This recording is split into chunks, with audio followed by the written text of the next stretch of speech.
Hi, and you're very welcome to the show. Now, normally I'd be opening with a welcome to Leitrim Daily, but today it's a little bit different. It's the Leitrim GAA podcast, and over the last few months, I've been working very closely here in Leitrim Daily with the good people from Leitrim GAA to bring you as close to the action as we can in the current circumstances. Joining me now to talk about, I suppose, where we've been for the last 6 months and what we're hoping for the next 6 to 8 months on the playing pitches up and down the county and the country is Chairman of the County Board, Enda Stenson. Enda, you're very, very welcome to the programme. Thank you so much, Breifne, and it's an honour and a privilege for me to join you on this. And first of all, may I wish you and everybody that takes part on your weekly podcast the very best of luck, because last year it was hugely successful, and everywhere you went, you heard people talking about the daily podcast. I have no doubt that this will be every bit as good, and people will look forward to your podcast because you do an excellent job, and it's something that we in the GAA are very happy to be partnership with you on this. Yeah, well, as you said, there's been a lot of talk about where we were last summer and what we can do this summer. We don't really know what's in store. COVID is going to play a huge role in terms of when will we get to start training, when will we get to start playing games, when will we get to start going to games from the people listening to this podcast's point of view. That's all still a little bit up in the air. Is that fair to say? Absolutely, but positivity abounds at this stage, Breifne. I must say that, like, you know, that our county teams, our senior teams, hurlers and footballers are back training the last 2 weeks, and the first matches for the hurlers are this weekend coming, and the footballers the weekend afterwards. So movement has taken place. Everybody is in a good place. Club players will be allowed to start training soon, and we can have club games, even if it's secondary competitions while county games are going on. We can have them starting from the first weekend in June. So that in itself is good. We have our young players, which is most important. Our underage players have been back a couple of weeks. And I think of all that was needed, it was essential that our youngsters got out to play in groups, because nobody misses it more than our young players. And I would hate to have lost a generation of players because of the COVID. But I think it has been rescued at this stage. And we're looking forward to what will be a good and a bright summer in all aspects of life, but in particular football. I think we can look forward with a positive approach. Yeah, I think it's going to be a very exciting couple of months ahead for everybody at all levels, from underage right up to the senior championship, which of course will be hopefully kicking off in, maybe, if we're putting a ballpark on it, are we talking maybe August sometime? Best guesstimate at the moment?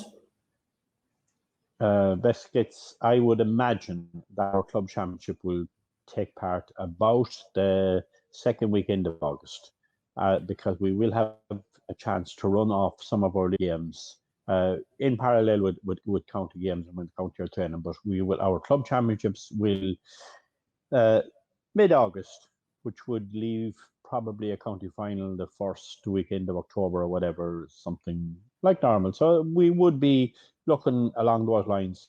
From an underage point of view, we have been given no guidance yet.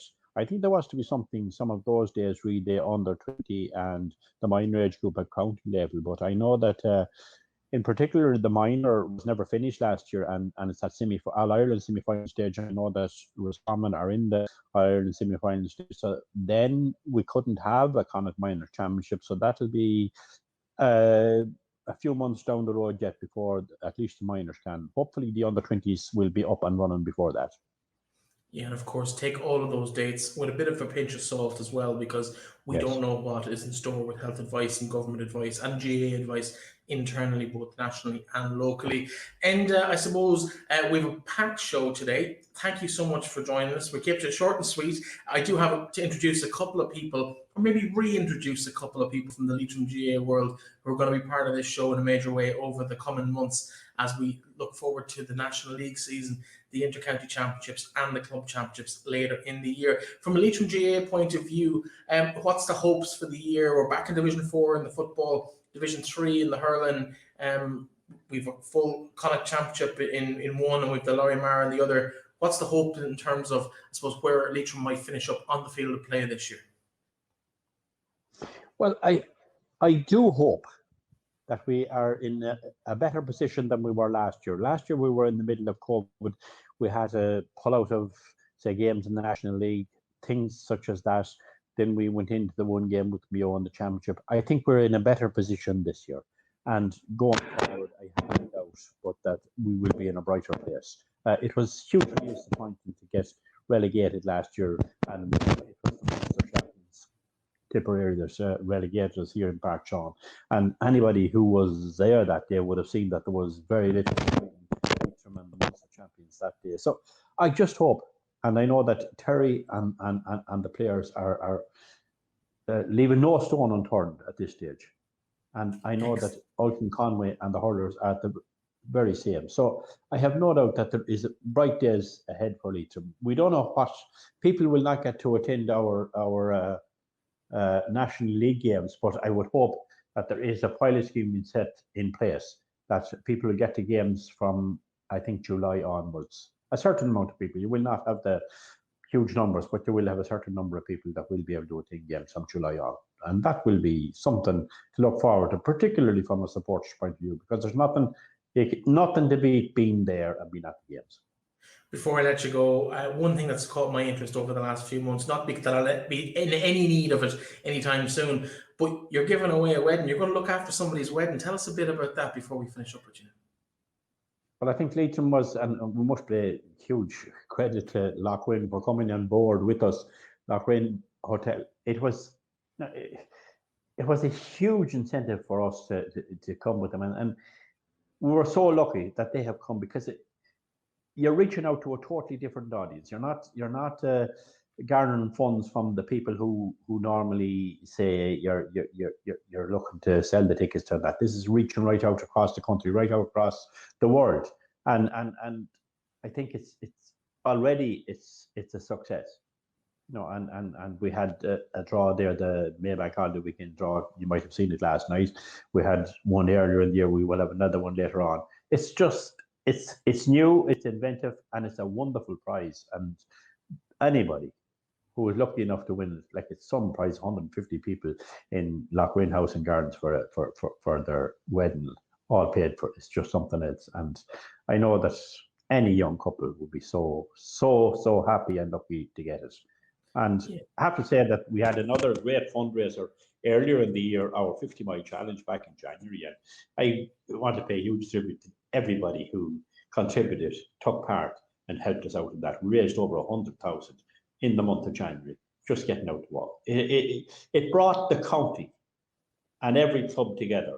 And I think it was so uplifting that time of the year when we were at a low ebb. So the GAA does its bit to bring people together and keep the momentum going.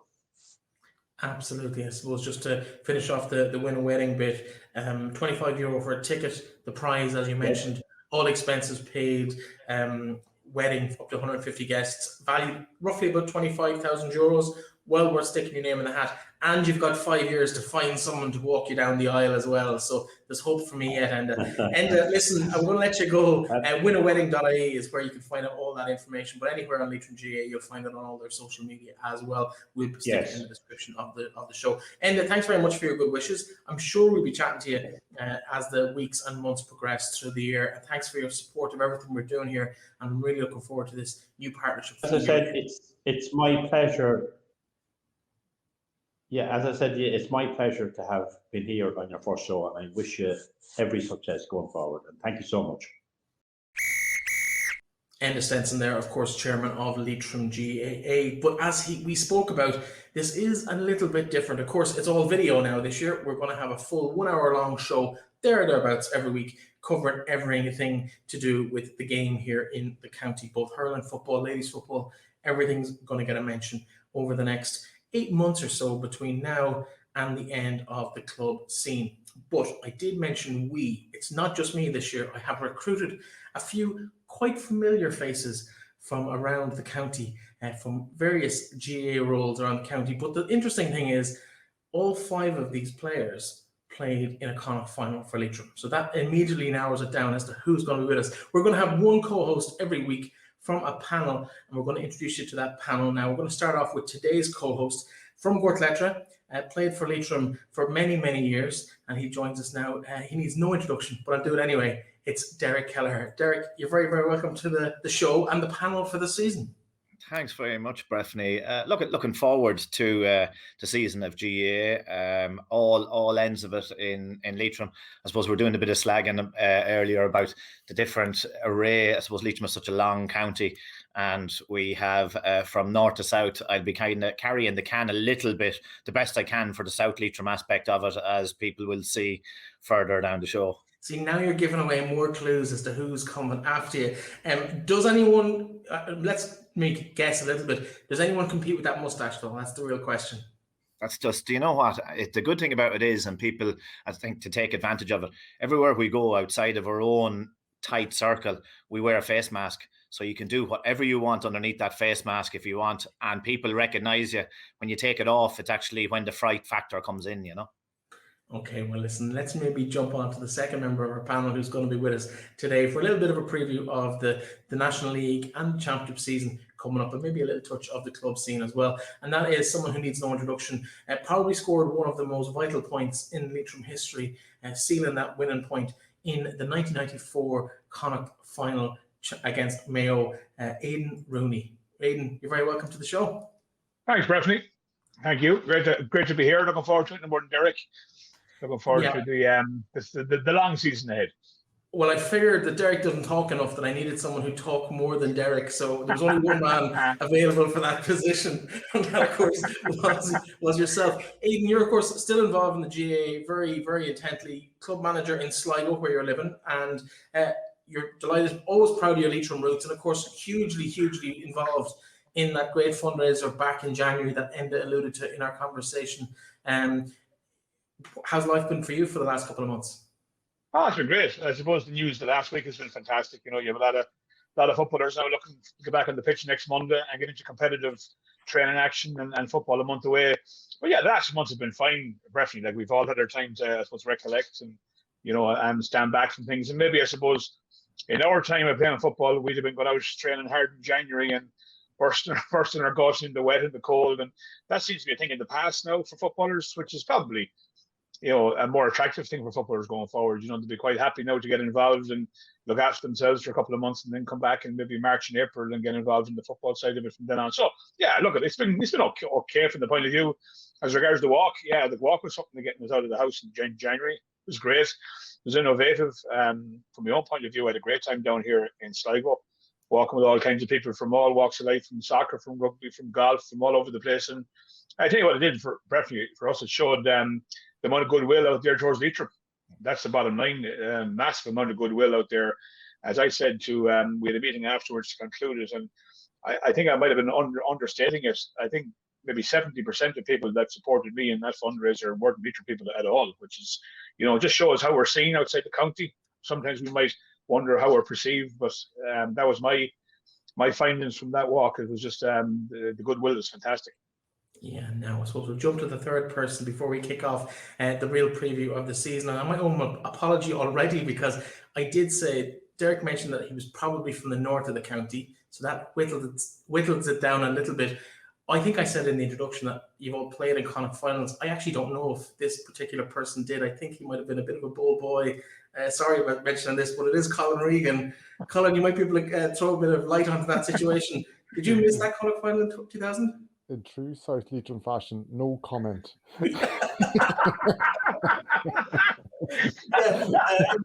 was only when I introduced Derek, I thought, hang on a minute, I think Colin might have missed that game. You played in the semi-final. We all remember the semi-final.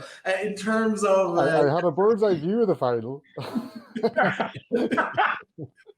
In terms of, I suppose, what you've been up to over the last probably, let's say 20 years since that game, or 21 years since that game, you've gone on to forge a career for yourself. First in journalism, but then you've kind of, while you've dabbled in that still, you've really made a name for yourself in Croke Park and in a fairly unique position. Do you want to tell us a little bit about maybe the role you have within the GAA at national level at the moment? Yeah, thanks, Breifne. The role of community and health manager with Croke Park and the GAA based in Croke Park. So it is quite a unique unique position in Irish sporting terms. So it's kind of really about maximising the GAA's impact from a community side. Probably our flagship project would be the Healthy Club project, and I suppose the community that the club serves gets to benefit from various health and wellbeing activities, walking initiatives, healthy eating, and especially over the last 12 months, I suppose it really came to the fore during lockdown and the likes, when we saw how our clubs right across the 32 counties responded back in March, April and May. We would have had the GAA at the height of the first lockdown had 20,000 volunteers delivering essential goods to about 35,000 people across the island. So, it can become a bit of a cliche to say the association is a community association as much as a sporting organisation, but when our games stopped, I think our volunteers really stepped up to the plate and hammered that home. Absolutely. I suppose in moving on from that, we've all kind of got sick nearly of talking about COVID and coronavirus and pandemic. But thankfully, it looks like there's a bit of brightness on that front too, in terms of us getting back to games. Obviously, we're recording this a couple of days before it airs, and we will have returned. That Monday will have happened between the recording and the going out on the Tuesday. How good is it for everybody, I suppose? Colin, your day job in working with clubs, then being back active. Aidan, you actually back actively involved with a club. Derek, we might start with you. Are you involved with a club this year? What's your own role? Just a supporter, fanatic, committee member? Well, now that you mention fanatic, now that's that's one that will stick with me until the day I pass on. But I'm out, and the most nervous part of my career to date, I have the 4 and 5 year olds in Leitrim. So you go over and you think it'll last the training session you've done a 2-hour training session, that within 5 minutes the whole lot of it is blown out of the water. So it's learning for me. To see parents, we had our first Wednesday gone by. We got 18 4 and 5 year olds out. I have a boot full of footballs that Leitrim GAA have bought with 70 footballs that we're just going to give to kids that are in national school, in the preschool, creche, anybody that's it from the parish from 13 years of age will get it down, just to get out with your parents, kick ball, get out with your grannies, granddads, because I've seen it. I'm at home working from home since last March. Very, very, very, very great at the start. Very interesting. I suppose since Christmas it's been a little bit trying, because the hope is dwindling a little bit. The vaccination end of it comes back in, and then just to see my own little fella Ruben at 4 years of age, you want to get him out with people. Like we're corrupted as we are. We're in our 40s, and maybe a little bit moving on further. Maybe, you never know. But thanks, Derek. I wouldn't like to leave you out there, Aidan. But look, for the younger crew, we need to get back. And as much as like Colin has said it there, and I know he works with the GAA, and it's a fantastic organisation, to see in the park the parents out, and you know what, every one of them keeping their social distance, and the kids out, and it doesn't make any difference. They're out in sunshine or rain, and they're kids again, because kids haven't been kids for the last 14, 15 months. And hopefully now we'll win the under-4 championship.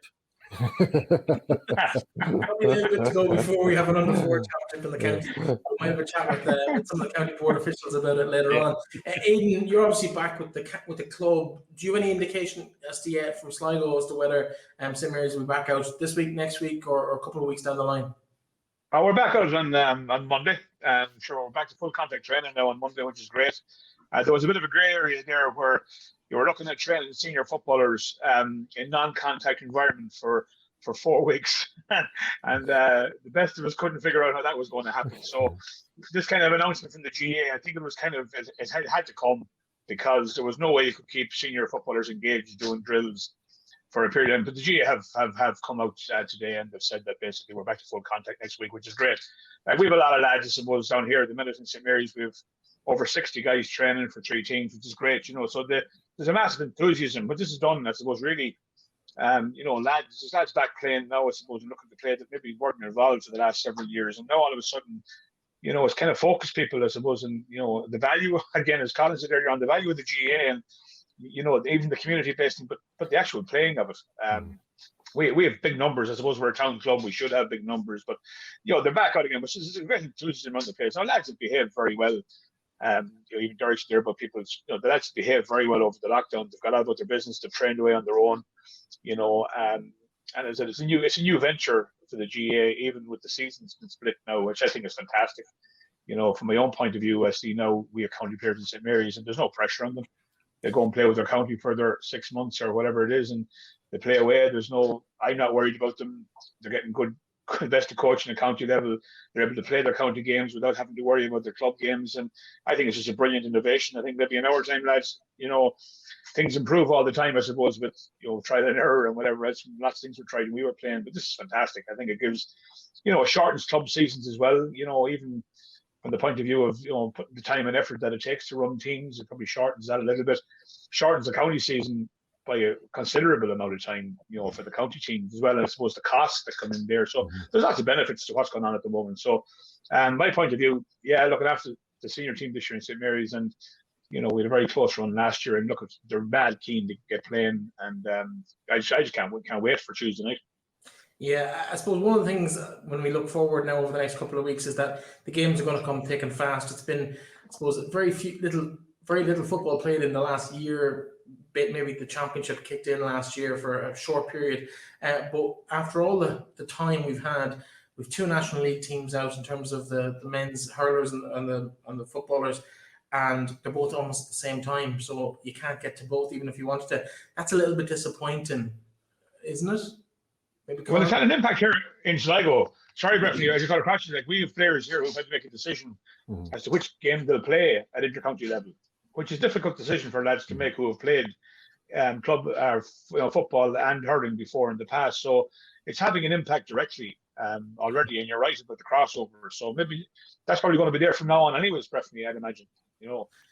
Yeah, I suppose we the 4 of us, as I look around the room, I suppose we grew up bordering different counties. Aidan, you would have been very drawn to Sligo. Colin probably drawn to Donegal, maybe a touch of Sligo in there as well, based in Kinlaw. Derek picked Cavan or Longford. You would have been more or less on the border there, and I'd be close to Roscommon. When we moved into our house, our next door neighbours were in Roscommon. So we've all had those kind of draws. Coming in on Sunday, Colin, I suppose, might go to you. You grew up on the Sligo border as well. What's it like facing Sligo in a league game like that? How much of it matters, or is it really kind of a eyeing up for the championship in a couple of weeks where we could meet them again if they pull off a shock against Mayo?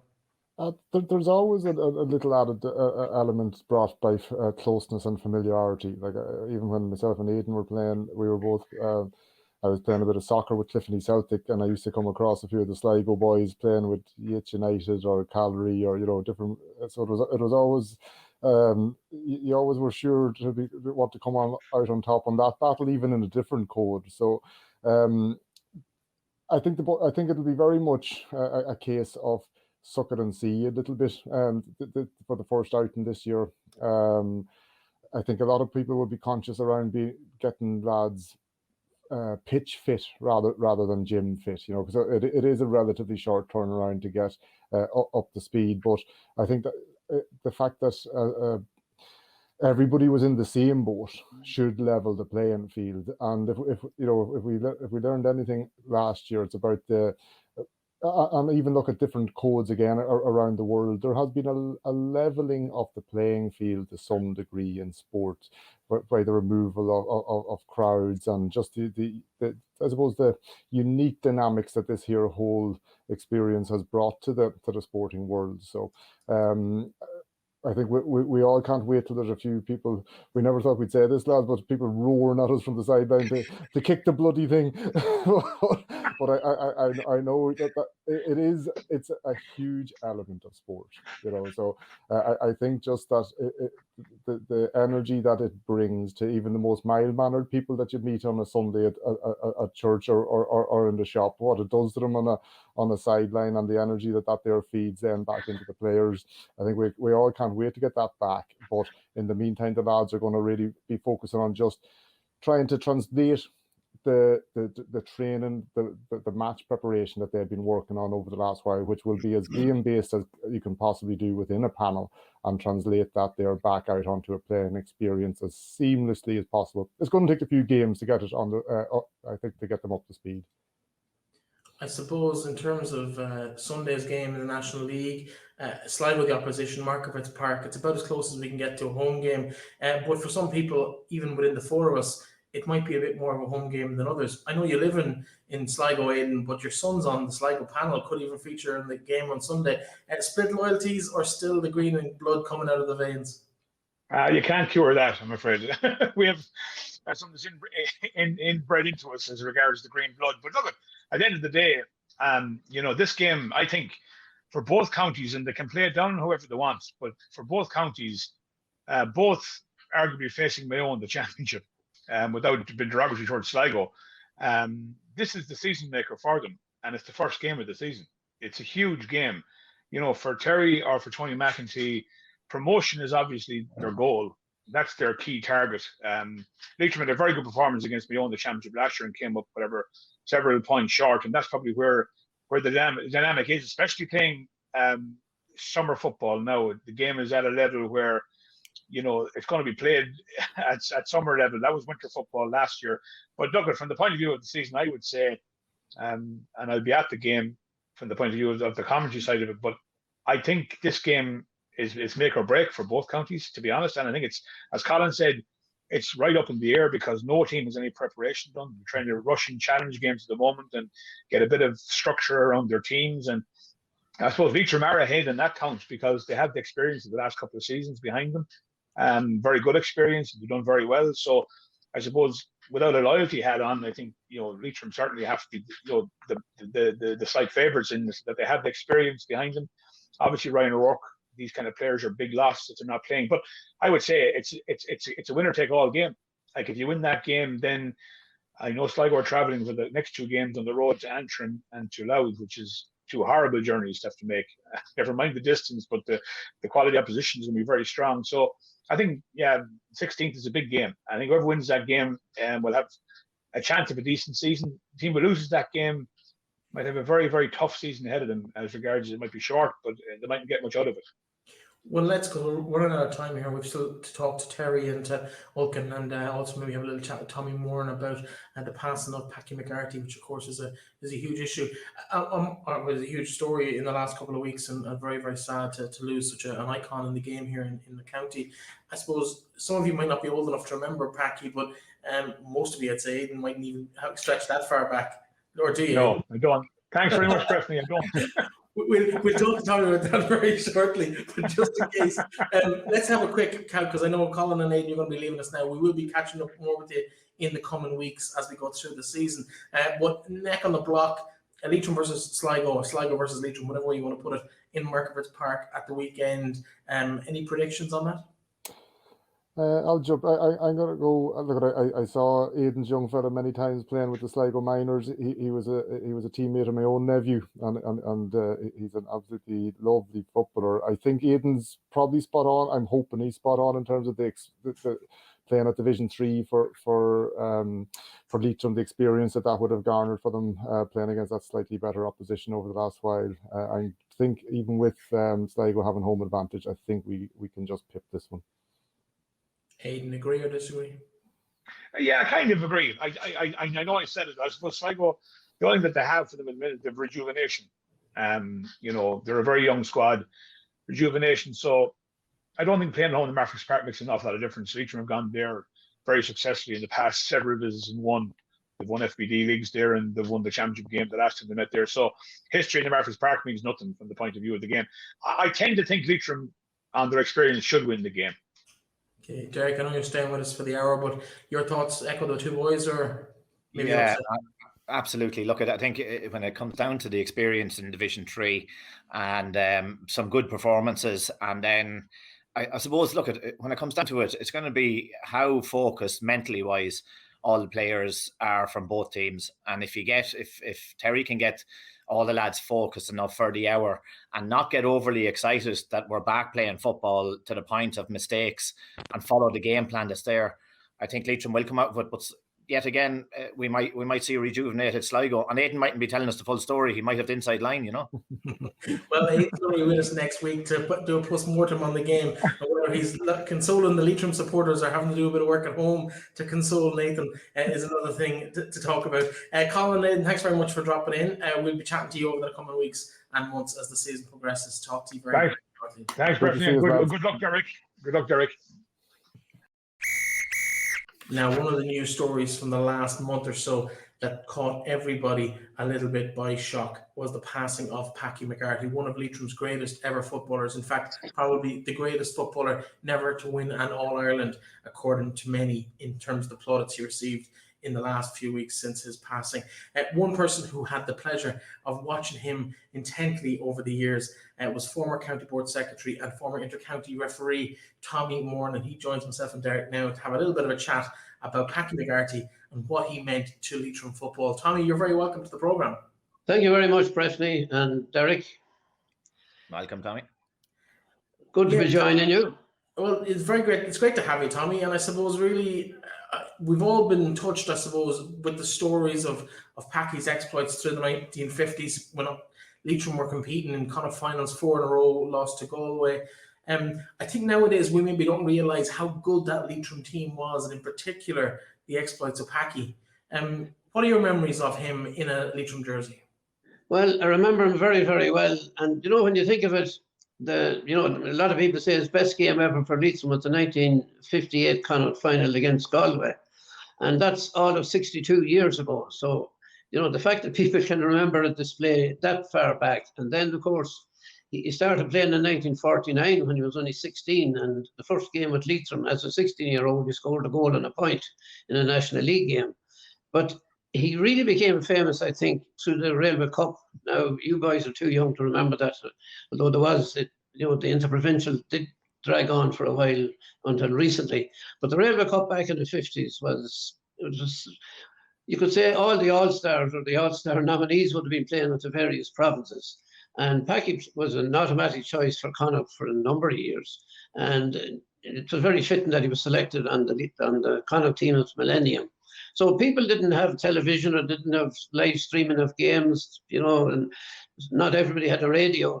But it's amazing the effect that he had on people all throughout the country.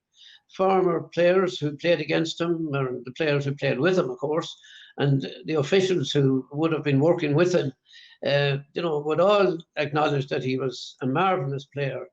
And, a lot of people have been asked to describe what were his best points as a footballer. And, to mention his speed, the fact that he could catch the ball very high in the air. He went straight for the goals. The only way to stop him really was to foul him, as Jack Mahan emphasised several times. And he could lift the team. Something like, years later, Mickey Martin did the same with Leitrim, and Frank Holan and Ben Rinn, and then later on Mickey Quinn and Derek and his brother were playing. And, there were always some players, but Packie was unusual in that he was consistently good, and he was never dropped. Frank Stockwell and Sean Purcell and Tom Dillon, and Jerry O'Malley of Roscommon and Aidan Brady of Roscommon and Naas O'Dowd of Sligo. And Packie to Leitrim, I suppose, would have been a bit like Mickey Cairns to Sligo. Mickey could score 11 or 12 points in a game, and Packie was the same. And he hadn't it easy because he was working in England for quite a time. And I remember him telling me that he often worked on half a day on a Saturday. And he'd come down off a ladder and just get to Heathrow in time for a flight and get over on Saturday evening. Sometimes he wouldn't even come till Sunday morning. There'd be somebody waiting at the airport for him. Then he'd go play the game, National League games now, and drop him back at the airport, and he'd be back at work on Monday morning. So he was naturally strong. And then later on, he worked with the ESB. He would have been dragging poles and putting up poles around the place. So he didn't need to go to the gym. He was physically fit always. And I know there's a lot of gym work now and strength and condition and that, but I think that's because most of the players now are in better jobs. They're working in offices and so on. And I remember back in '94, and Aidan Rooney would remember as well, when John O'Mahony was, using the gym with the players, and some of them would be getting it difficult. Fellas like Kieran Mahan and Liam Conlon, and, people who didn't work manually. then Jerry Flanagan and Mickey Quinn would go out and they'd be lifting the weights up above their head, and they were naturally strong. And Jerry was surely naturally strong, as many a forward found out over the years. But Paki, to come back to Paki, he was extremely modest. If it said to him, or as he said to me several times, that he says, I got far more awards since I retired than when I was playing, because actually the only medal he won with Leitrim was in 1952. Leitrim played Tipperary here in Ballinamore in the park. The park had just opened earlier that year, and they won the Connacht final. And then they went, they played Tipperary in the semi-final, but they had won the Connacht final. And that's the only medal that Paki actually won with Leitrim. Now, he didn't win a medal. Sorry? Was that a junior competition? That was the junior. Leitrim had gone junior the year before. And then a number of that team, with Colin Flynn and Brian Sweeney and, Columba Cryan and so on. A lot of them, Leo McAlinden, went on to be superstars with Leitrim. But see, what people often forget is in the 50s, the county lost great footballers, especially to the United States. Aloysius Blessing had been on that team, and he went over to Connecticut. And, Mike Dillon went, Joe Bohan, Mel Cox. There was a number of players had gone. Paddy McTague from up in Sheelan. There was 5 or 6 or 7 and players, and Eddie Rowley, of course, from Mohun. And those fellas would have been, automatic choices on the county team, I'd say. Who would be dropped in the front to cater for them, I don't know. But it was a pity that at that time, when there was a great crop of players, something like 1994, when there was a good crop of players, that so many of them had to go away at the same time. And that was emigration at the time. It was nothing they could do about it. But had all those players been available to Leitrim, I'm sure Leitrim would have been winning a few Connacht finals at the time. Yeah, it's an county, isn't it? Tommy, your memory is remarkably sharp for someone of your years. Thank you very much. No, I remember. I still remember what I had for lunch, so I'm impressed. I kept a scrapbook on the Leitrim team back in the 50s. And, Packie McGarty was Sports Star of the Week on a number of occasions, which was very difficult to do, with all the top players around the country with the National League. And Leitrim were competing at a very high level, and they got to the National League semi-final in 1959. And, they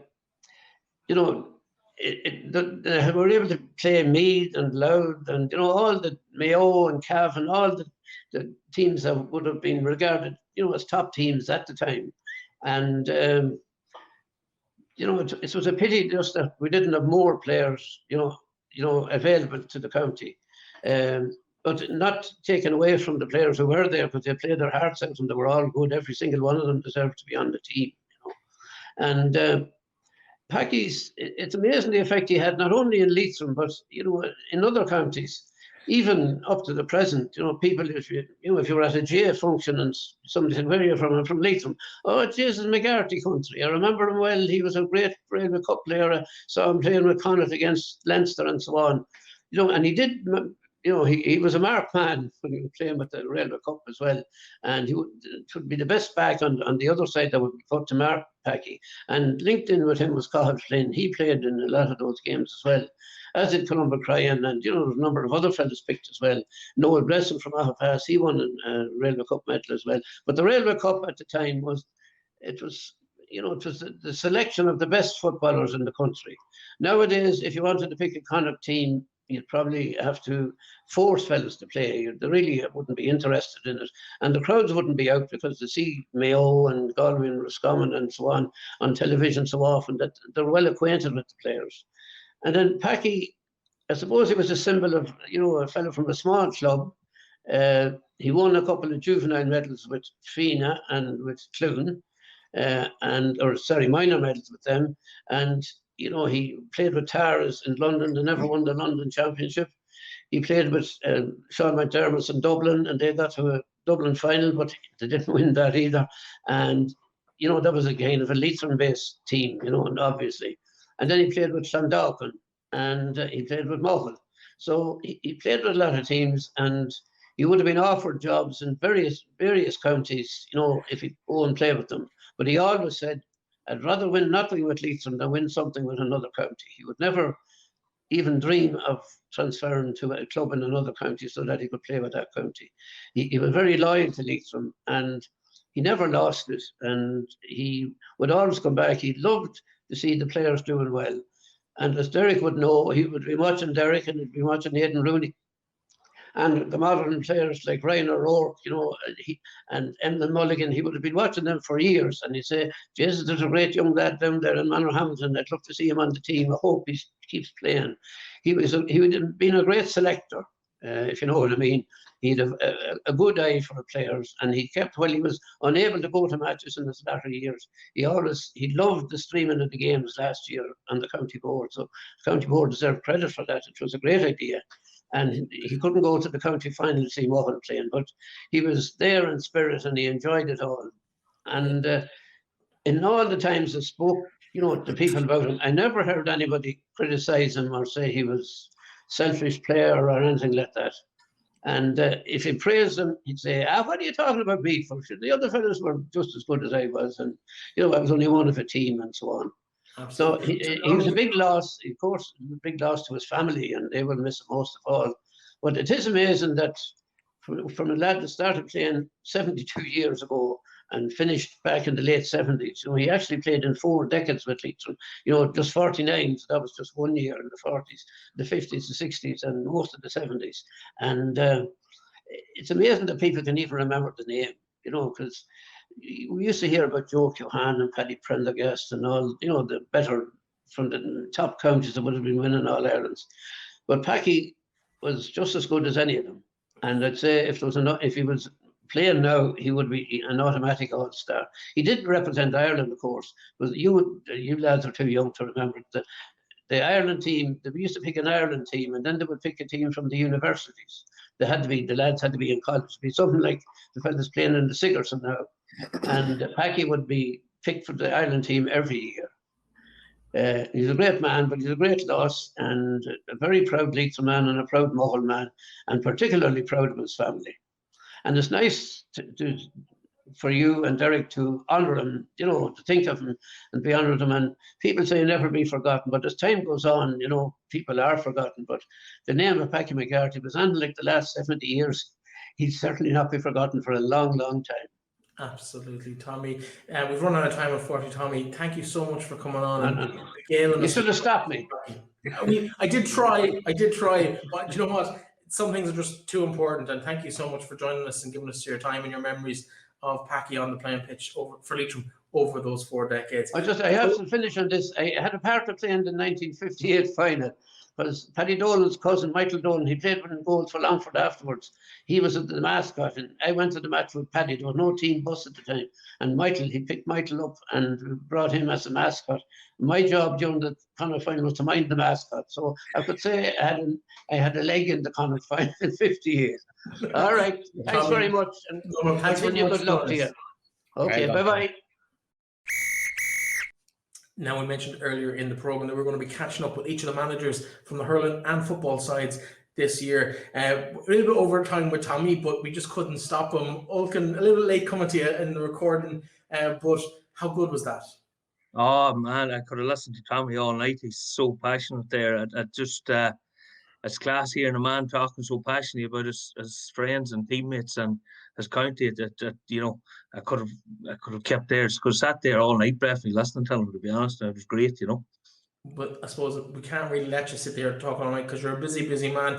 You gave me a really nice, when we were setting up this interview, you gave me a really nice first, which was I rang you and you answered the phone after a long time and you said, I can't talk. I'm in the middle of training, and to be able to actually interrupt somebody doing anything in the last 12 months, it feels kind of nice. So thank you for that. But you are back in training because you're back out in the National League. We're recording it a couple of days ahead of time, but essentially, as people read this or watch this, they're going to be Sunday is the day for you, 2:00 in Park Sean McDermott, and of course, Louth, the visitors. Excited to be back on the sideline. Excited to be back playing hurling. Oh yeah, absolutely. It's Sunday week. We're actually out, Breifne, Sunday week now. It's not this Sunday, so it'll be in Park Sean, and really so happy to be back on the field. First of all, like it's just to sit back and watch the lads swinging a hurl and pucking a sliotar like at some tonic after the last few months at the end of the day. Really looking forward to the league. There's no point in crying the poor mouth about it. We're probably one of the favourites to win the league. I'm not going to hide behind it. We know that. And Louth are probably there with us as well. We lost the league final last year, so we feel we have a point to prove. And Louth are the current Laurie Maher champions as well. So they'll feel the same. They're coming off a great victory at the end of last year, and we managed to retain Nicky record status. So it's really going to be a good ding dong. Can't wait to get out and get at it. Alton, can I just ask you a question there in regards to all the lads training on their own? Had you set up through, we'll say, your Zoom meetings? I know that this had gone on with an awful lot of clubs around the county, or in every county, that you had your Zoom meetings, and that all the information on what to do was given out. Because I have seen, and I've never seen as many fit men and women running the roads in County Leitrim in all my life. And it's fantastic to see, because we don't see our inter-county ladies, footballers, hurlers. We don't know who they are. Now we're starting to know who they are when we see them out on the roads, wonder who they are, and the interest levels are starting to rise. So in what way did you get the lads all to start preparing? Because I know it's hard to have a couple of weeks lead into your first important game. Well, look, I suppose we were lucky. We had the lads, their testing and their strength and conditioning programs and all actually set up before the lockdown came. So we were ahead of the ball a little, but now lockdown came, there weren't no access to gyms and things like that. But we were doing, twice a week, Tuesdays, Thursdays, we were doing full body weight workouts on Zoom, and there were serious workouts, there were tough workouts, and the lads were doing all their sprints and running on their own. And of course, like you said it there, the clubs were bombarding them with stuff as well as us, so they were getting absolutely littered with stuff to do. And I have to say, I've never seen 32 lads come back in better shape in my entire life. We warned them, it was quite obvious when, the end of January come along, start of February come along, the writing was on the wall. It was going to be a short county season one way or the other. It was going to be, we didn't know if it was going to be county or club first, but we had to prepare that it was going to be county first on our behalf. And we knew that, we kept telling them, if you don't prepare properly, you're going to get found out in the first week or two back at training. And thank goodness every one of them has come back in serious shape now. In fairness, I've never seen the lads that have come back are in fabulous nick now, fitness wise. So it actually left her a couple of weeks easy. That we were just doing stick work and ball work and keeping the fitness going.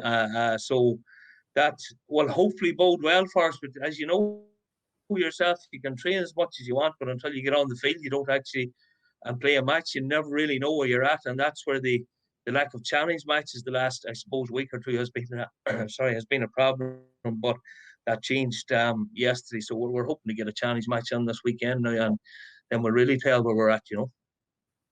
Yeah. There in regards to, I know the challenge games, and it was mentioned earlier on the program, that more level playing field for across all counties. Now, that's not saying that championships won't end up in around, within the top 5 teams in the country either way. But not getting the challenge games, it will be a little bit rusty at the start.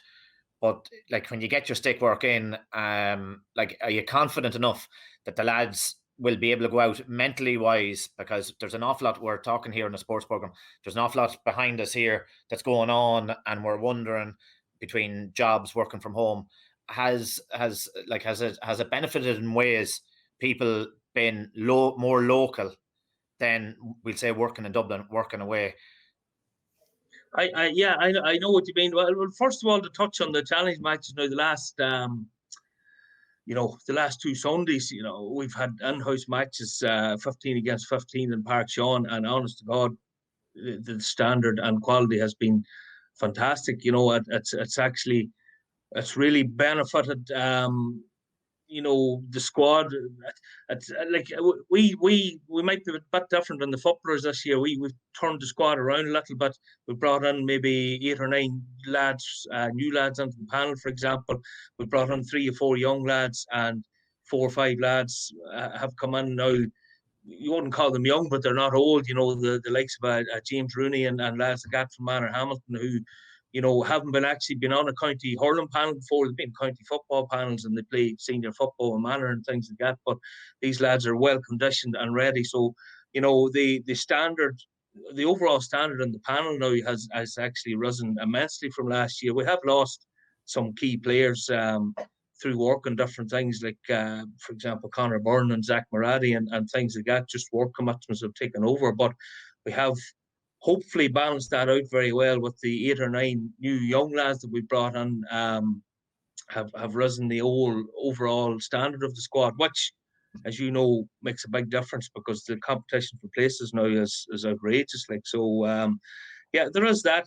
The other side of it is, we have a lot of lads around Leitrim, but we also have quite a number in Dublin still working, teaching and different things. They're back teaching the last while. So it's hard to balance that, traveling up from Dublin up to the centre of excellence in Anaduff. It's still a tight span during the week. I know the lads come home at the weekend and stuff, but it's still a tight span up and down on a Tuesday night. But the lads are doing a great gusto. They'd rather be doing that than sitting at home than like they were in February and March. They'd rather be sitting in their car, travelling up on their own and getting out on the field for an hour and a half than sitting at home, doing the Zoom stuff with me on a Tuesday night, shouting down a computer at them to go harder and faster, So it's it's a balance, yourself. It's a balance, trying to get the balance right, trying to manage injuries, trying to get in-house games, and now with a challenge match. It's just, we're all trying to build towards Sunday week against Louth now, and it's enjoyable, but, it's great to be back. There's no other point in saying otherwise. It's great to be back in the field, Yeah, just to clarify, this isn't going out till next Tuesday. I know we're recording it before the weekend, yeah. So it will be Sunday as people are listening to this, in case people put it off on their calendars for another week. It's the 16th, just to raise any concern. You took a question I was going to ask you about new arrivals into the team. I suppose, how do you identify those lads when there hasn't been games to actually watch them? Has it been a scouting thing? Is it maybe going talking to people who've been involved in the game like yourself? I know it's a small group, small family kind of feel hurling in the county, but how do you identify those 7 or 8 lads to bring them into the squad? Well, I suppose identifying hurlers in Leitrim Breifne is not that difficult, believe it or not. If you go to the county final, you will see them all. So there's no point in beating about the bush about that. Like, there's only the 2 teams really to pick from, and Ballinamore and unfortunately Gartletta are gone. But I would know everybody that swings a hurl in Leitrim anyways, whether they played for Manor or Carrick or not. It's not that. I suppose it was getting some lads, and we lost a few. Some lads just trying to encourage them to come on and say, look, we think you're up to the standard, come and train with us. And fairness, the lads that have come on have been fantastic. There's a good few young lads who come through on they've won Celtic Challenges trophies there in the last number of years too. So I would have seen them coming through, and we would have thought these lads have to come onto the county panel now. Might not be for this year, but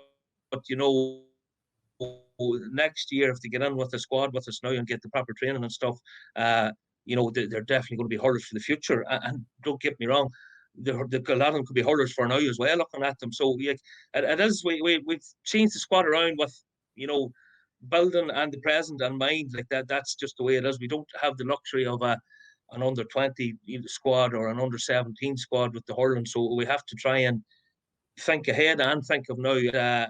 Look, it's great, it is the young lads we brought in and the lads that we have brought in, the older lads, or we'll say semi-young lads that we brought in, have all. I suppose, in terms of the next couple of weekends, 3 National League fixtures to be played over the next 3 weekends, starting, as we said, Sunday the 16th, 2 p.m. at home against Louth. How much can you know about Louth? How much can you know about any team really at the moment? Or is it more or less like the club at this level where you know who's going to be there more or less in any squad in any given week? No, the unpredictability of this year in particular will be very, difficult. You don't know. Like, for example, we haven't brought in anybody new from outside the county. We haven't brought in anybody that hasn't been there before, bar the few lads that are outside our own ranks. But every team at our level is able to bring in, you know, three players from outside the county. So the likes of Louth could have three lads from Dublin living in Louth playing with Kula or some, you know, top club team playing with them. We won't know that until the day we come. Realistically, it's you know, Cavan, for example, had a couple of Kula lads playing with them last year.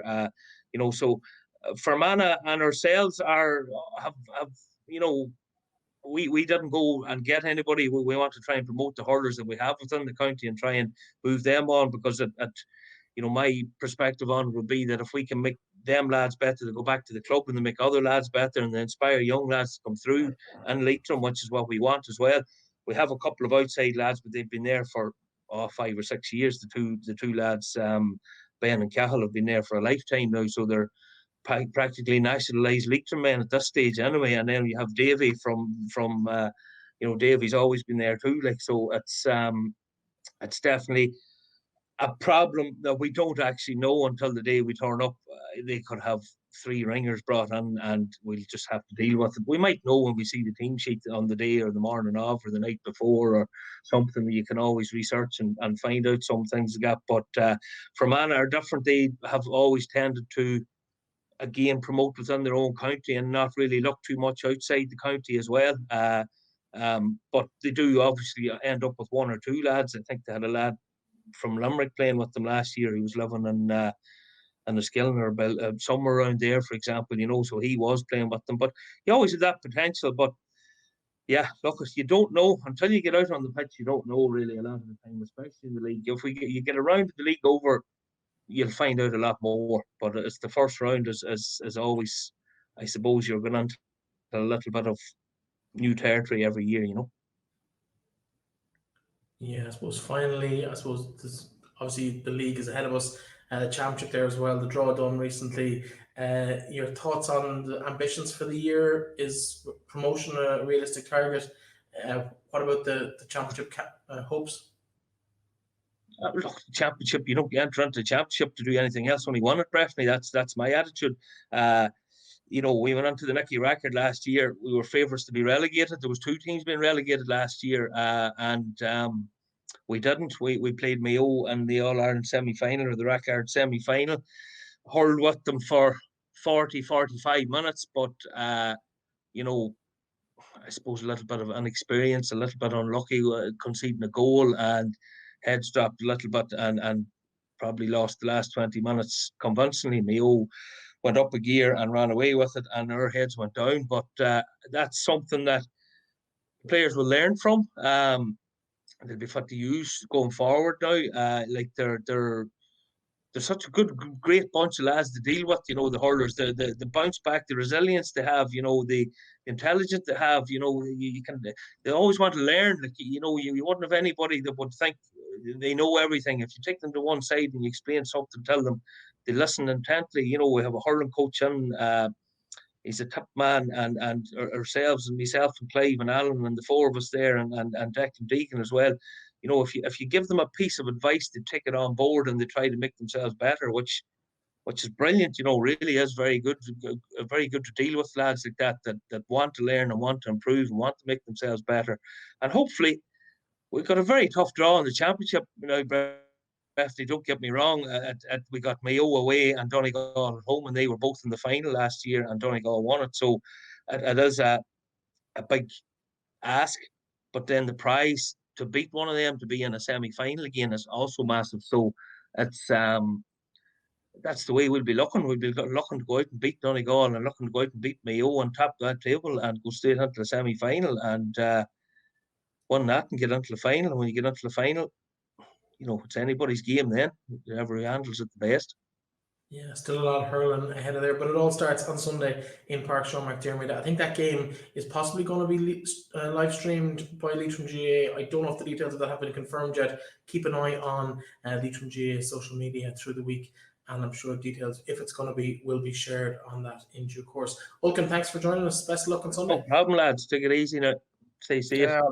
Well done. And one last word on it. It's great to see such passion been shown for a bit of growth within the county. It's really no. I admire that sort. I admire it because it's the only way we're going to grow within Leitrim and grow Leitrim people. Okay, so well done. Keep going. It's one of the reasons I took the job. I said it was going to be my policies anyway, one way or the other, and I wasn't going to try and overlook any of the lads that we have at the end of the day. So it's. That's the way it'll be when I'm there. Anyway, D, that's for sure. What do you call it? Oh, bother, lads, you take it easy now. Perfect. Good luck. Of course, the footballers start their National Football League campaign in Division 4 this Sunday afternoon. They're making the short journey to Margaret's Park to face Sligo, as we mentioned with Aidan Rooney and Colin at the start of the programme. We're joined by the Leitrim manager, Terry Hyland now. Terry, welcome back to the programme in its new guise as the Leitrim GAA Podcast. It's great to have you on the show. Thank you. It was good to be with you, lads. You've had 6 months to kind of get your head around this season. I suppose there's been a lot of uncertainty. There's been a lot of unknowns in terms of return dates, what the season was going to look like. Now we've pretty much all of those things, at least in the short term, confirmed. It's Sligo, Sunday afternoon, 3 o'clock throw in. You must be delighted just to be back, having games coming lined up in the next couple of weeks. Yeah, look, it's good to be back on the pitches. And from that end of view, you were saying about having the last 6 months to think about it. We didn't really have any time to think about it because we didn't know what the future held for us. And, we had the lads doing programmes and all that sort of stuff. And, probably lads were starting to wane off a little bit on the patient side of things as when or will this ever happen, And look, I think everybody was just delighted to get back out onto a pitch. I suppose it is when it's great to be back, but when you have, I suppose, with new players possibly coming in to the panel, we don't really know, I suppose, because as long with yourselves that have been involved in managing the intercounty team, we didn't know whether there was going to be any club football, underage football coming along. Now it has started to open up. The GAA have come out in the last number of days, in the last week, which has given a little bit of hope, and hopefully the numbers will stay level and that we'll have a summer of football.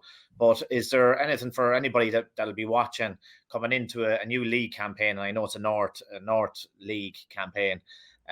Is there any interesting talent that we want to be kind of looking out that are coming into the panel from, we'd say, what was last year? Because I know it was very hard when there wasn't that many club games and nothing happening to date to see anybody playing this year.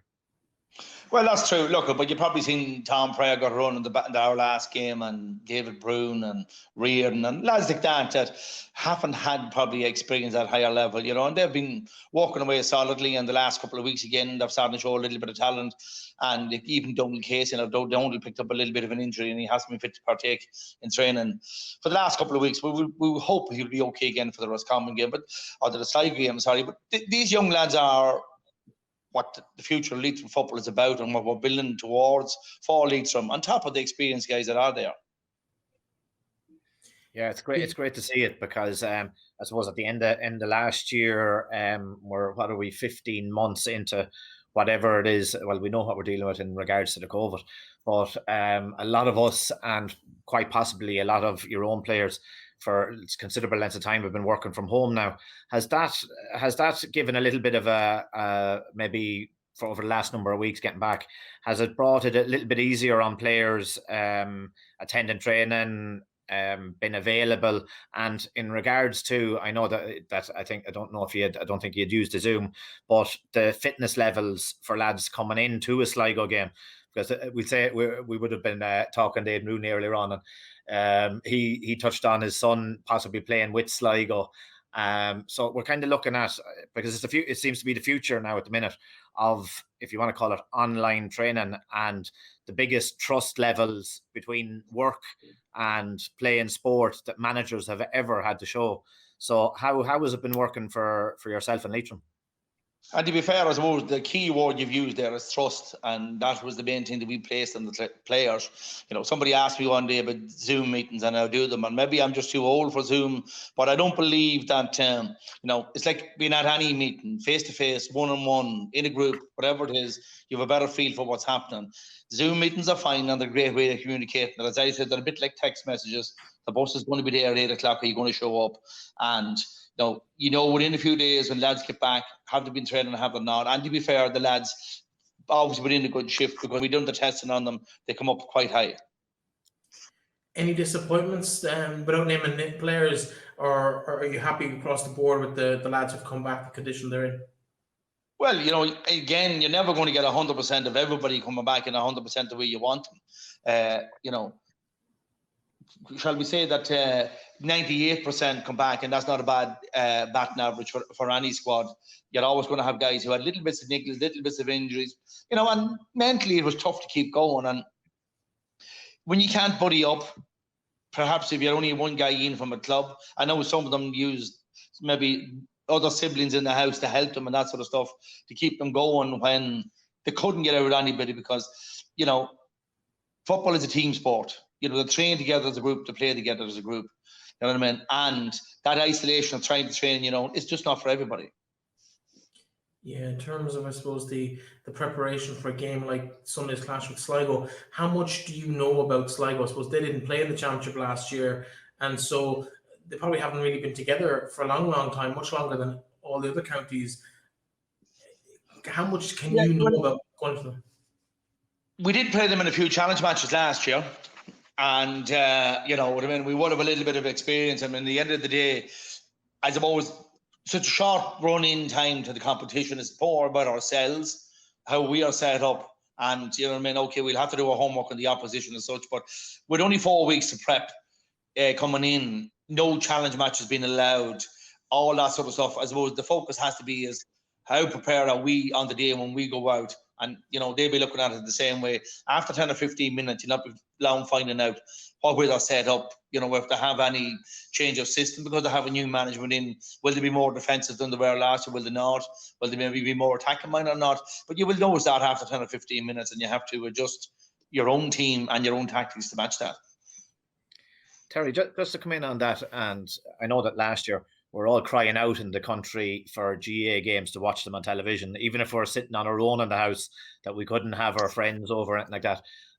From my point of view now, like, it's a long time since I played inter-county football, but maybe I'm wrong, or maybe it's the eyes that I'm looking through with COVID. It seemed the quality of football seemed to be, the flow of the game seemed to be fantastic last year. On every game that I watched, there was brilliant football being played. How much of an impact do you think the crowd has had, psychologically wise, on the few players that sometimes it does affect in panels? Well, I think I know you don't wear glasses, but I think they might be slightly tinted if you did. I'm not too sure the football was as brilliant and as good as you did think it might have been. Certainly, football has got more tactically aware than it has used to be. You would have found last year, and I presume it's club football you're talking about, that teams didn't have as much time maybe to put things together, and it looked to be more open, more free flow, more high scoring. Perhaps that's what the audience wants, and sometimes that's what the audience gets. But, at the end of the day, what teams want to do is they want to win. So you can go out and be the most open, free-flowing football team in the country, let it be at club or let it be at inter-county level. But if you end up getting beaten by 2 points every time you go out, people don't belong forgetting about the open football. Yeah, fair enough. It could also be because people weren't able to actually get into the gym, and the people who had excelled weren't quite as far ahead as they normally would be at the peak of the season. And we just spoke to Oakland Conway about maybe some of the new arrivals into the squad. Is there anyone that we might not have seen in a Leitrim jersey before that will feature in this year's league campaign, or can you tell us that ahead of the game on Sunday? Well, again, as I said, when I named a few of them there, that you possibly will see, like Tom Pryor, as I said, maybe Reardon, David Brown. I don't think played any league games last, so maybe he did come on in some of them. Donald Casey come on the championship. They're all new lads. There's in there Paul Keeney, although he's carrying an injury at the moment. There's another young man that might make an appearance. But at the end of the day, unfortunately, the league is going to be over in 4 weeks' time, and opportunity may or may not arise for that. Yeah, John, it's absolutely. I think everybody's looking forward to seeing all the games been shown on the television or been streamed, whatever the case may be. And I think it will bring, to be honest, bringing it into our clubs and our parishes. It gives a great lift, Terry, and it gave a great lift getting promoted. and the way that you've brought on, we'll say, all the younger crew that have come into the panel, and the way that they conduct themselves, it's fantastic. From, we'll say, a semi-old sort of a head looking at it from that level from years ago. It's a totally different game, and we can talk about what we think, but when it's a totally different game and a young man's game at the minute, and we are all like, we're given all the backing to Leitrim, and hopefully now when Breifne probably move on to the little bit of championship talk, we'll be looking forward to that even more. Yeah, well, look, you're right. You know what I mean? I've been asked at times about players on inter-county football, and sometimes I would say this, and people might think it a little bit funny. If I was 20, 21 or 22, would I commit to an inter-county panel? I sometimes probably would question it, even though I've been involved in management 20 plus years at inter-county level. Would I not, because of the level of commitment that's involved, and the amount of time these guys have to put in? And you're rightly said it there about the way they have to conduct themselves, because the GAA world is a funny world. If a young fella 21, 22 or 28 or 29 decides to go out and drink 2 bottles of Budweiser on a Saturday night, well, he'd be hung from a lamppost on a Sunday by the local GAA. That'd be a club level or inter-county level, whereas the rugby player, the soccer player, they also seem to have a different way and are fit to enjoy their lives a little bit more. And perhaps we have overstepped the mark a little bit on that. And I do feel sorry for the young fellas in one sense, because they have to live their life and they have to get on with it. And, we come across it we've even seen it, and anecdotally, you've seen it yourselves, where guys have decided on a career, or maybe been a teacher or something else, so they can play Gaelic football. And perhaps maybe we have pushed them into a certain channel that maybe we shouldn't have pushed them into, or maybe we need to open it up a little bit, that there is different lights at the end of the tunnel, not just inter-county football. Yeah, in terms of, I suppose, the outlook for the season ahead, obviously National League, 3 games over the next 3 weekends. We have to visit Sligo, but then we have home games against Louth and Antrim, and then a semi-final, possibly final after that as well. So minimum of 4 games. Leitrim are going to this next 2 months, maybe with the championship semi-final as well to come in the 11th of July, I think was fixed last week. It's about 2 months of a season up to that point, and then hopefully we'll get a kind of final after that. Who knows what the future holds from that point on. In terms of the expectations, we go into a Division 4 league campaign probably as favourites to win it, which is very, very new for a Leitrim side, and also going into a championship campaign where we expect to play Mayo. I know it was mentioned at the top of the show that we expect to play Mayo, and we probably don't have much hope from the outside of the squad of getting past that game. But yet, what's the expectation within the squad and yourself? Well, again, as the most important thing, and I've said this probably before, the most important competition for Leitrim is the league. And it is a tough league. And you said, I didn't know whether we were favourites or not favourites. I suppose the teams that come down are usually the favourites to try and go back up again. As regards the geographical draw, we probably drew the toughest teams in it. But in the end of the day, if you're good enough, you'll make the progress. And we feel that we need to build on where we were. Like we felt when we played Louth last year in the league, we had 2 National League games left, and we were quite capable of taking 4 points of that to survive. And unfortunately, we lost the down game. A Tip pipped us, and we were seeing later in the summer probably how good Tip were. And this is where the players in Leitrim have to build that back in. Sometimes, you can be playing in Division 4 and you beat yourself down, and people say, well, that's as good as you are, or that's as good as you can be. And, I've been around a lot of different squads and different times, and, there's as much ability in Leitrim footballers as there is anywhere else. And it just maybe just that little bit belief factor, and they need to step up. And there is a resilience in them. I can see that from the training for the last couple of weeks. I can see that they want to get back up there. I do believe that the time frame for all teams has been far too short to prepare for any competition. 4 weeks is not an optimum time to prepare, because you will pick up soft tissue injuries when you go back to contact training, which we didn't have before. But as I said, the initials out, the league is the most important competition. Whatever happens in the championship after that, we've seen for 20-25 minutes last year against Mayo, they were quite capable of competing with them. You know what I mean? So it's a matter of how far they can stretch that out against the bigger top teams. And it's no different in the National League. We go back, it's the same thing. When you're on top, you have to stretch that period on top, please, to make sure that you're dominant at the end of the game. and that you're the winner at the end of the game. And players are there; they're quite capable. It is up to, I suppose, as us as management to make sure that we get it out of them. Yeah, I suppose to finish up, I suppose, as mentioned, 11th of July is the Connacht semi-final. I suppose in theory that could be the end of the inter-county season. What are your own intentions, I suppose, going into this year in terms of, will you be with Leitrim next year? Would you like to be with Leitrim next year? Have you even thought about that far ahead? Or what's the medium to long-term plan for yourself? Well, I haven't thought that far ahead. I was asked that question probably my last league game at Cavan. I'm not too sure if you ever heard the answer that I gave live on radio. So I won't give the same answer here this evening. But maybe if you ask me after that last game, I might do it. Look, I haven't thought about that. We're just thinking about how we can improve, how we can put in a good league campaign and get promotion, because that's the idea that's in it. It's not, we're not just getting in to compete. We want to get in and we want to get promoted and get Leitrim back up where they should be and have a good cut at the championship. We'll worry about what happens after that. Excellent. Well, listen, Terry, thanks very much for joining us. The best of luck on Sunday and the best of luck for the season ahead. We'll all be cheering you on from the sidelines, hopefully towards the championship, but realistically from our sofas and couches watching the game on whatever streaming platform it's on. Keep an eye on all the social media platforms for Leitrim GAA to find out where it's going to be available. Terry, thanks very much for joining us. You're very welcome, lads. Yeah, well done, Terry. Thank you very much. And the best of luck for the season ahead, okay? Thanks very much. And that brings us to the end of the show. A nice little taste into what's ahead for us in the weeks and months across the pitches in the county and further afield. Derek, you've lost your Leitrim GAA podcast virginity here. It's your first night as co-host on the show. Did you enjoy it?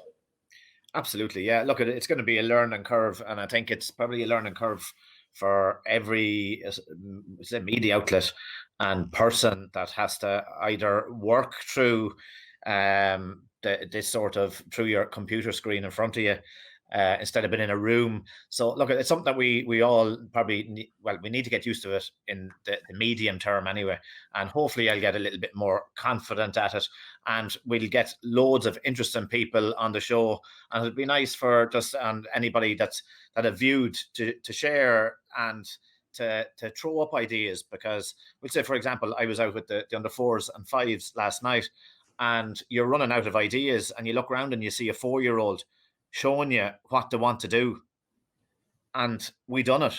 So look, that's it. None of us are geniuses, so it's brilliant to be on. It's great for people to watch, and feedback is up. Constructive criticism, as we like to call it, it's always welcome, and that's the way I thrive on it anyway. So look, it's great. Hopefully everybody enjoyed the show. Yeah, we better just correct the mistake we made earlier in the show. Then you're not the manager of the under 4s and 5s. You're the assistant manager of the 4s and 5s in Gartletcher. You're letting the 4-year-old decide what's going to happen at training. Well, to be honest, with 42 years of destructive confidence in myself, yeah, maybe it's safer to stick to the 4-year-old. Listen, as we mentioned earlier, we'll have Aidan Rooney with us next week, looking at the National League game between ourselves and Sligo, with an eye forward to the following weekend. We'll also be looking at the hurling and the ladies' football in the weeks to come. It's going to be an exciting year, and we do hope you'll stick around and enjoy us. This website, or this podcast, is going to be available on the Leitrim GAA website, also on the Leitrim Daily platform, and on our new sports brand, which is finalwhistle.ie. So you'll pick it up on any one of those three if you click into it. It should be easy to find it on all three, and the social media for all three platforms as well. It's the Leitrim GAA Podcast. Search for it on Apple, iTunes, Spotify, Google Podcasts, wherever you like to listen to your podcasts, and follow us on social media. Leitrim GAA obviously have their own connections, Leitrim Daily as well, our accounts, and the Final Whistle for the sports stuff. We'd love to have you around, and we'll be chatting to you. As Derek said, please get in touch. Let us know what you want covered. If you've got news, if you've got events coming up, if you've got fundraisers that you'd like us to give a shout out to, don't hesitate to get in touch. You know where to find us on any of our social media platforms. We'll talk to you again next week.